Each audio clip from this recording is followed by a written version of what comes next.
So in my last video, I tried this whole making a video thing standing up, and I realized that I became a very awkward human and I forgot to breathe. So we're going to try this whole making a video thing a second time, and we're going to do it sitting down so that I don't pass out and you can hear what I'm saying. Hey everyone, welcome back to We're on the Same Page. It's Jamie. And today we're going to go through some of the graphic novels that I've read in the past couple of months and wrap them up. I have some books that I read on my own, and I have 2 arcs that I got sent from NetGalley through publishers that I'm really excited to talk about. So let's get into them. For those of you who have been following my reviews recently, you'll have noticed that I've been reading a lot of graphic novels and I've been reading a lot of audiobooks, or I've been listening to a lot of audiobooks. And that's because before I've always been interested in graphic novels, but I have never really gotten into them. I've always been more into regular novels, and so this summer when I had more time on my hands, I decided that I wanted to start reading some more graphic novels. And so I started just binge getting them from the library. And the first couple that I checked out were Nimona and Lumberjanes by Noelle Stevenson. I picked up Nimona first, and then I picked up Lumberjanes. And Nimona is a really interesting story, and I'd seen it all around BookTube, and I'd heard about it for several years. And so, not knowing that much about graphic novels and not really knowing where to start, I decided that this would be a good place to start. And so I went into my local library and I picked this one up, and it was a really solid read. It's about this girl named Nimona, who is a shapeshifter, who goes and tries to become the sidekick of one of the villains in this huge land.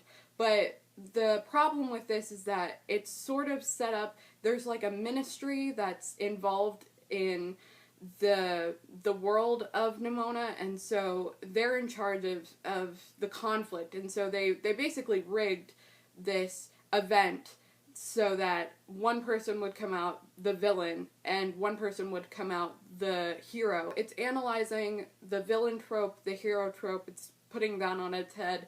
It's giving you a really awesome kick-ass female character who is comedic, who is lovable, who is plus-sized, which I thought was a really interesting thing because you don't see a lot of plus-sized female characters, but I've noticed that this is a common theme in Noelle Stevenson's books, is that she has a lot of diversity in body types, which I really appreciated.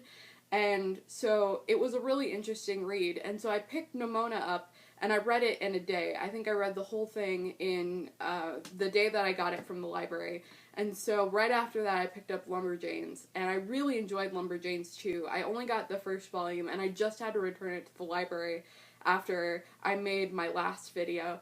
And I haven't had the time to pick up the other 2, but they're on my TBR for the Booktubeathon, which was what my last video was about. So if you want to know what my picks are for the Booktubeathon, then you can check my last video out. For those of you who didn't know, Lumberjanes is a series that focuses on a couple of girls who are at a sort of Girl Scout type camp, and it has some mystical elements and it has some Girl Scout camp elements, and it's really funny. It's all about girl bonding and power. I really enjoyed Lumberjanes. I'd heard some super good things about it. My local library only had a couple of copies in stock, and the first time I went, they only had the 2nd and 3rd volume, and the last time I went, they only had the 1st volume. And I was like, people, I want to read the whole series. I just want to like binge read them, because with graphic novels, I want to read so many of them because they're so short. And it was definitely the case with Lumberjanes. I finished the first one in a day, and I wanted to read the next 2 because it was so quick. They're witty and they're sassy. All of the characters are sassy. They all have their individual, unique personalities. As I found that for me, I needed a graphic novel that was not only graphically pleasing, like it needed to look pretty, but it also needed to be a story that was entertaining for me, which is why some of the books that I read later on in the month didn't get as high a score, because they may have had really pretty artwork in it, but the storyline just didn't catch me. But that wasn't the case with Lumberjanes or Nimona by Noelle Stevenson. So I really enjoyed these 2, and it was a great way to kick off my month. And so I got really excited about what I was going to pick up next. And so then I went to the library looking for some really good picks. Then I decided to pick up In Real Life by Cory Doctorow and Jen Wang. And unfortunately, this one was sort of in the middle for me. I didn't love it and I didn't hate it. The problem that I found with this one is that it was much deeper, it was a much higher concept than Lumberjanes and Nimona had been. In Real Life was another graphic novel that I had seen a lot of people talk about on BookTube, and so I decided to pick it up. But none of the people on BookTube talked about what it was about, and so when I picked it up I wasn't exactly sure what it was about, and I didn't really want to spoil myself, so I didn't look up the synopsis. And it's about game trading or money trading in video games, and how people can make their money in doing that. I pulled up the Goodreads synopsis so that I could read it to you so that I didn't mess it up. But it says, Anda loves Course Gold Online, the massive multiplayer role-playing game where she spends most of her free time. It's a place where she can be a leader, a fighter, and a hero. It's a place where she can meet people from all over the world and makes friends. But it becomes a lot more complicated when Anda befriends a gold farmer, a poor Chinese kid whose avatar in the game illegally collects valuable objects and then sells them to players from developed countries with money to burn. The author had actually done research about this, or had been a part of studying this for a long time, and so she had a lot of passionate feelings about it, but I didn't know anything about it when I went into it. So while I learned a lot about this topic, and while I found it really interesting, it was sort of a weird thing because I was looking for a more lighthearted graphic novel, and that's not what I got.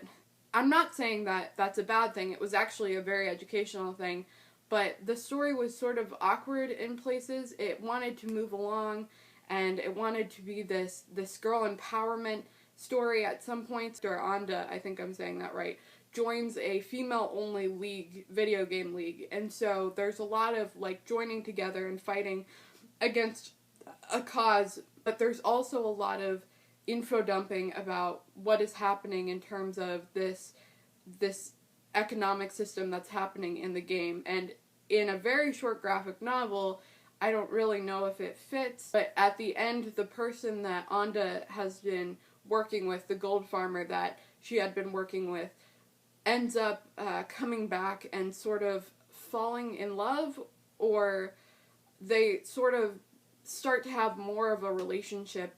And I didn't really think that that worked. There wasn't much time for the relationship between Anda and this gold farmer to be developed in a romantic way. Their friendship was actually working much better than this romance that they had, and one of the aspects that I didn't like about it was that when he came back in the romantic way, he came back in this avatar that had been upgraded in this like prince outfit, and so it felt very much like he was coming back in this very like prince in shining armor sort of way to be in this like new role of being a romantic lead, and that was not the way that he had been before. His avatar before was this really dinky like elf looking character who was just there to sell gold and be a friend to Anda.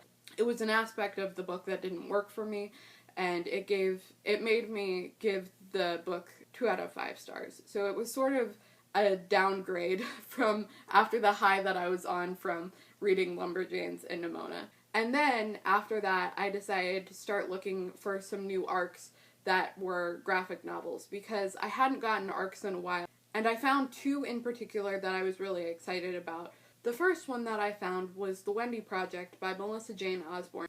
This one got me really excited because I read the synopsis and I looked at the cover, and the cover art for this arc is gorgeous. I don't know if they're changing it when it's going in stores, but I'm hoping that they don't, because it is one of the most beautiful cover arts that I've seen on a graphic novel in a very long time, and I got really excited about it, and it just drew me in, and luckily enough I was able to receive it from the publisher. So thank you to Paper Cuts, who gave me The Wendy Project by Melissa Jane Osborne through NetGalley as an advanced reader copy. I was really excited to receive it. So when I got it, I started reading it, and I got really confused really quickly. The synopsis says that it's a retelling of the Peter Pan story.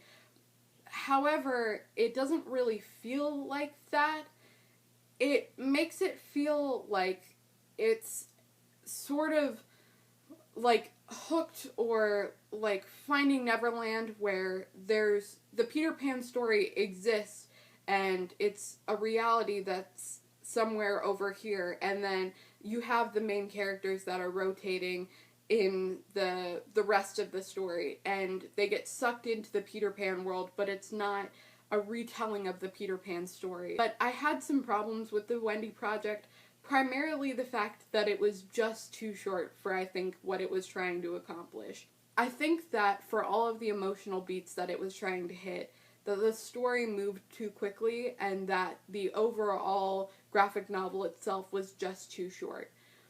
The story that Melissa Jane Osborne is trying to tell is one of Wendy Darling, who gets into a car accident on a bridge and has one of her brothers who drowns, and her other brother think that her brother has gone off to Neverland, and so she refuses to move on, and she is determined with her other brother, who has stopped speaking, to find her brother, go to Neverland, find her brother, and retrieve him and bring him back, when in reality he really has passed away. It's trying to hit emotional beats of grief and overcoming a loss, and also a magical realism novel, because you don't really know what world Wendy is in. In the description, it says that Wendy sees people in her world as characters from the novel Peter Pan. And so she obviously has the novel Peter Pan in her world. But then when she goes and retrieves her brother, she goes to Neverland, and she has Peter Pan, she is Wendy, and they have all the Lost Boys, and they have an actual Captain Hook. She's obviously imagining people in her world like characters in the Peter Pan novel, but those people also actually exist in Neverland, and so it was just sort of confusing if those people existed and she was imagining them, but those people also existed in the Neverland world, how that all existed. There was a hint at some point that Wendy was the one who was telling this story, because she has a journal that her therapist requires her to write in. And it's hinted at, or multiple times throughout the graphic novel, that Wendy is the one who's writing the story that you're reading, so it's a meta graphic novel. And that point was just not flushed out as well as I would have liked it to. There's also many points where Wendy tries to get rid of the novel that she's writing in, and it keeps coming back to her in mysterious ways. At one point, there's even a note that gets written in it, like a quote from J.M. Barrie that gets written in it when it returns to her, and we don't know how that is. I think we're just supposed to assume that it's from her brother that's in Neverland that's trying to reach her. She takes the hint and goes and tries to find him, so I think that's the way that she interprets the clue. But that was a point that I didn't think was fleshed out enough. It didn't work for me, and unfortunately it got 2 out of 5 stars, maybe a 2.5 out of 5 stars, but I will say that it does have some of the most beautiful graphic novel pages that I have ever seen. The art and illustrations in this novel are absolutely gorgeous. Most of the time they're all in black and white, and then there are just these gorgeous pages of flushes of color that illuminate the page, and it was one of my favorite parts of it. And if the story had blended together better than it did, then I would have been much more willing to give it a 5 out of 5 stars, because the art in this is just stunning. And last but certainly not least is the last graphic novel that I read for this month, which I just finished right now, actually, right before filming this video, was Gotham Academy, Second Semester, Volume 1, by Brendan Fletcher, Becky Kalunin, and Carl Kirchhoff. I'm hoping that I'm saying all of those right. Thank you to DC Entertainment and DC Comics for allowing me to get this arc through NetGalley early. I very much appreciate it. So I really had high hopes going into this novel, because I had such good progress at the beginning of the month, and then I had sort of plateaued with my graphic novel choices in the middle of the month. And so I was really hoping that I could end on a high note at the end of the month, and unfortunately, I sort of continued to plateau with this graphic novel. I had a couple of problems with it. The first problem that I had with it is it had a very obvious overarching minor villain and major villain plot point. You see this a lot in TV shows where there's a minor bad in every episode and then there's a big bad that crosses the whole span of the episode, and that's sort of what it felt like in this cartoon. Was there was a minor villain that happened really early on in the beginning of the graphic novel, and then there was an overarching villain that you sort of saw coming from the very beginning, and that was the one that spanned the most amount of time in the graphic novel. The problem that I had with not only the minor villain but also the overarching villain is that I knew who they were from the start. I haven't read many Gotham Academy novels, and so I don't know if this is a trend where they just sort of tell you who it was, but they actually told you who the big bad was from the very beginning at some point in the novel, and then they just sort of bluff it off, and all the characters are like, no, there's no way that it can be that person. They've been super nice to me, and there's no way that they can, like, break my heart and be evil and, like, go after us. And you know at that point, I don't know if it's just because I've read so many mysteries where that's the sign where you know that, like, oh, that person is definitely the one, or if it was just so obvious in this graphic novel where it was like, yep, that's the dude, but it was like, you're revealing the person that it was, and that was sort of a letdown. The second major problem that I had with this graphic novel was that the story was very slow, especially in the beginning. The minor bad was not enough to kick up the plot, and the plot only started getting interesting in the last 75 to 50 pages of the graphic novel. I will say, once you got to that point in the graphic novel, it was incredibly interesting, and by the end, I was hooked on whatever is going to happen next, and so I would read the next volume of Gotham Academy. It's just that to get up to that point, it was a really slow burn. And lastly, one of the other plot points that I really didn't enjoy is that there were so many characters in this graphic novel, and it's mostly because there are so many students in Gotham Academy that there are many main characters that you have to follow, which I totally understand. So it was understandable that there would be more characters that you would have to follow, especially in an academy of kids.